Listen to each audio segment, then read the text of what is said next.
guys, Skirmish here.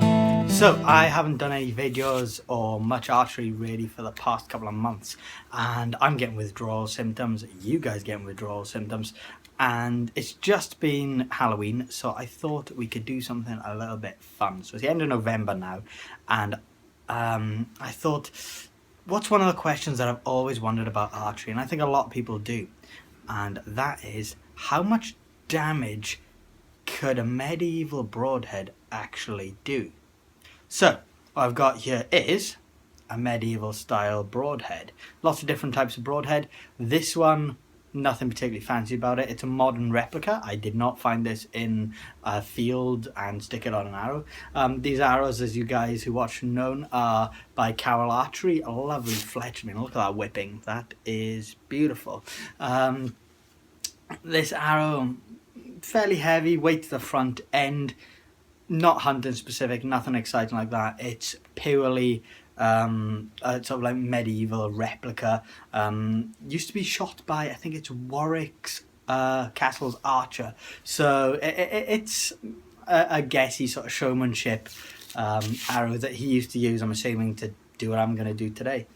So what we're going to do is put this through my 55-pound-ish medieval longbow, sort of Victorian one rather than an actual true medieval one. It's not full compass. I like, it means it doesn't bend fully all the way through the handle, that's all. And we'll see what sort of damage I could do with this. So remember that my bow I'm putting this through, this is matched to a 55-60-pound longbow. And they're, in the medieval times, they would have used like a 120-pound longbow with a much bigger arrow than this. This is something like 9/11ths of an inch. But you gotta remember, not 9/11ths, not 9/11ths, 9/16ths, something like that, I know. You gotta remember they would have been using absolutely massive arrows and then be flinging them, quite a way down the field at enemies. And this isn't really a sniper's weapon, although by the Welsh it was used mainly as a sort of skirmish weapon. You'd pop up from the trees, shoot someone, run away before they found you. But generally this was sort of mass volley. So you're going to have sort of 5,000 archers. Each of them can shoot, say, 10 arrows in a minute. That's sort of like 50,000 of something like that coming down on you every minute. Can you imagine that? That's going to turn the sky black. That's going to bring the rain, as they say. That's going to really, really ruin your day if those are coming towards you. So these ones, again, it's not really sharp, and I don't know if you guys can see that. It's a bit dirty because I've not cleaned it or anything. I'd say it's not, it's not sharp. It's got an edge on it, but nothing more. So let's go outside and see what these can do.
Right, so let's have a look at that damage.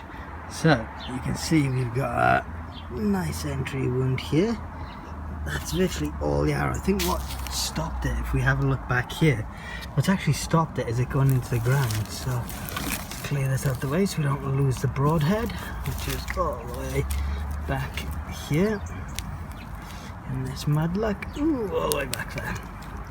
So let's pull that out quietly, and hopefully there's still a broadhead attached to the end. Yep, there is.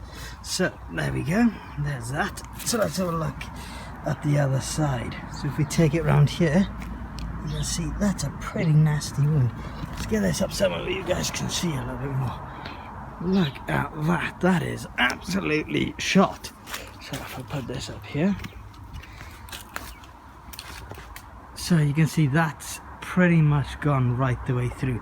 Now the interesting thing is, because of the way arrows work, they spin in the air. It's called, it's a nice way, it's almost like rifling in, and that actual spinning motion causes the arrow to stay straighter. But obviously when you've got a blade that looks like that and it's spinning as it's passing through something, that's some pretty interesting damage you can cause. So look at the exit wound here, you can see actually where the blades have come out either side, look. So that's an inch gap that's torn through something like this. If we go around this side, you can see again, look, at a different angle to the way it's come out, you've got another inch gap there. So, and the thing with this is, if you have a look, if we try to pull this back through, if I tug this slightly now, you're going to get to a point where, see those blades? Those blades aren't going to want to go back through, which is really, really interesting when you think about it, because that means if this got shot and say went through your stomach, you're not going to be able to pull it back through. So the only way to get this out is to go the other way. So can you imagine being shot with something like this and having it like that through yourself, and knowing that the only way to get it through is to pull it through from the other side? That's going to have to be an agony to get that through. So I'm going to quickly pull this through and then we'll have another little look and a chat. Right, I've pulled that arrow out, and again, if we have a little look, you can actually see, well, not only is it split it sideways, but it's split it downwards a bit, and you can see this is literally leaking out. That would be your guts in essence. And if you have a look at the front side as well, look at that entry wound. That is a hell of a wound. I mean, that's gonna really ruin your day, isn't it? It's gone straight through that. And I mean, pumpkins have quite hard skins as well. You can see that size there, that's as big as your waist is going to be, and there's some seriously important organs in that guts of yours, so that's really going to ruin your day.